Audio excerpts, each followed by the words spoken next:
ज्ञानेश्वर माऊली अंतिम ठरवलं की जर मला आज पांडुरंग नाही भेटले तर गुरुरायांना सांगेल, जशी अर्जुनाने प्रतिज्ञा केली होती मी प्राणत्याग करेल, तसं आज माझ्या गुरुरायांच्या चरणी मी प्राणत्याग करेल. ज्ञानोबा माऊली या एका शब्दाने एवढा कहर माजवला होता, एवढा कहर माजवला होता. काय रोग झाला होता लोकांना काही कळतच नव्हतं मला. आणि बोलायला लागले सगळे लोक, अहो ज्ञानेश्वर महाराज तर पुरुष आहेत आणि तुम्ही माऊली म्हणतात. मग सांगा ज्ञानेश्वर महाराज स्त्री आहेत का पुरुष आहेत? आध्यात्मिक कोर्टामध्ये 300 वर्ष वाद चालला होता. एकनाथ महाराज 15व्या शतकामध्ये निर्माण झाले.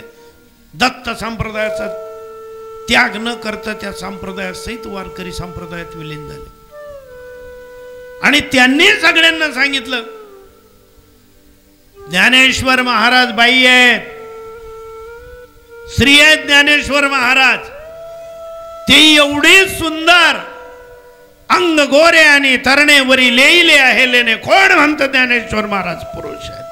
लगेच त्या कोर्टाने सांगितलं, मग सांगा ना वर महाराष्ट्रात कोणत्या बाईचं नाव ज्ञानेश्वर आहे?